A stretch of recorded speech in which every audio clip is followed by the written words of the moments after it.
Maari mong iwasan ang pagharap ngayon sa araw na ito, pero darating din ang araw ng paniningil.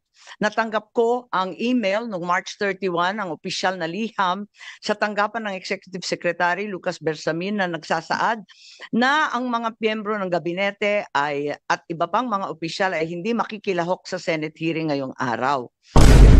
Yesterday sent their regrets, as well as National Security Advisor Eduardo Año. They first confirmed National Security Council's attendance, but yes, that's correct. yesterday It's a they shame. I regret- expected said Secretary they Anyo to regrets. be here dahil sinabi niya na marami daw deklarasyon na hindi tama. Ay sabi ko, iwasto mo pagkakataon na ito. Ngunit mukhang wala siya. May I continue, ma'am? Philippine National Police. Chief Romel Francisco Di Marbil, not present. Director of the Criminal Investigation and Detection Group, Police Major General Nicolas De Los Torre III, not present. Police Brigadier General Jean Fajardo, not present. From the Department of Foreign Affairs, Secretary Enrique A. Manalo, not present. From the Department of Interior and Local Government, Secretary Juanito Victor C. Remulla. He also first confirmed his attendance and sent his, and then the DILG sent their regrets yesterday, April 2, 2025. Okay, from the I see. So they clearly changed their minds. Is that correct?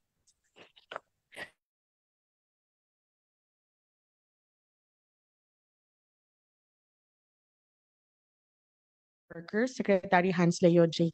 Kakdak, not present. Administrator Arnaldo A. Ignacio, not present. Office of the Solicitor General, Solicitor General Menardo L. Guevara, sent their regrets as well.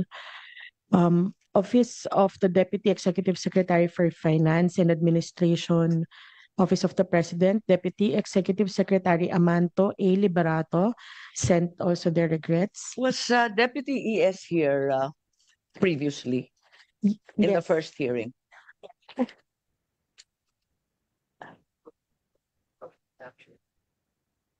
Not present also. Not present even in the first hearing. Thank you.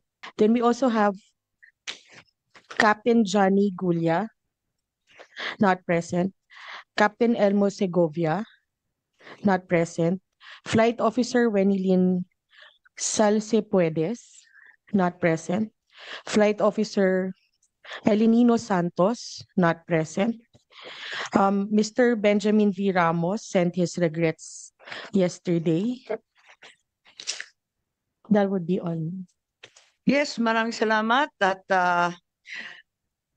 katulad nung nakarang hearing, ang pag-uusapan po natin ngayon, ito yung sa Committee on Foreign Relations po, i-discuss natin ang clarification of the involvement and the roles of the ICC, the Interpol, and the various government agencies in the arrest of former President Rodrigo Roa Duterte, confirmation that measures were taken to ensure that the rights of the former president under domestic laws and relevant treaties were properly protected, and lastly, that such other matters that may aid the committee in crafting necessary legislation on the coordination between Philippine authorities and international tribunals and law enforcement organizations.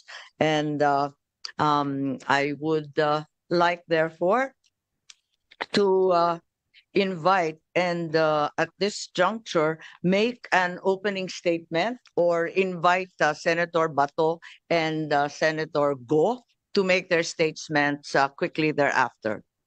Ang akin lamang, ang katotohanan ay parang anino. Kahit saan ka tumakbo, palaging nasa likod mo. Ang katotohanan ay parang anino. Wala itong walang liwanag kung walang magpapaliwanag. Secrecy na ba? Hindi na transparency.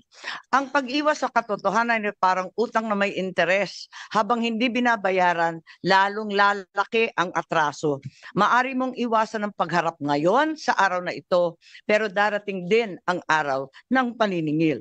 Natanggap ko ang email noong March 31, ang opisyal na liham sa tanggapan ng Executive Secretary Lucas Bersamin na nagsasaad na ang mga miyembro ng gabinete at iba pang mga opisyal ay hindi makikilahok sa Senate hearing ngayong araw. At ang sabi nila, sapat na raw ang sinagot nila noong March 20 at kumpleto at mahusay ang binahagi na impormasyon patungkol sa pagkakaaresto ng dating Pangulo. Nabanggit din sa liham ang executive privilege at binigyang diin yung sub judice rule dahil may 4 na petisyon umano kasalukuyan sa Supreme Court. Ngunit nalito ang inyong komite pagkat noong araw din ng March 31 at lumabas ng April 1, sinabi naman ni PCOU Sec Claire Castro sa kanyang press briefing na hindi kailanman pipigilan ng Pangulo na pumunta ang mga cabinet member o secretary kung sila ay ating papatawag. Nag-April Fools nga ba sila? Nalito talaga kami. Biglang tugon sa sulat, bilang tugon sa sulat ng ating ES, una, ang kanyang tinukoy na comprehensive findings.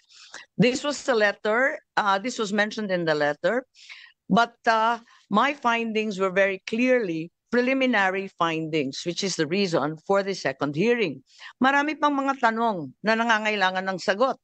At napakarami nating mamayan na nagpadala ng iba't ibang dokumento, impormasyon at ebidensya. That pagkakataon sana ang hearing na ito para magpaliwanag ang ating mga cabinet members sa taong bayan.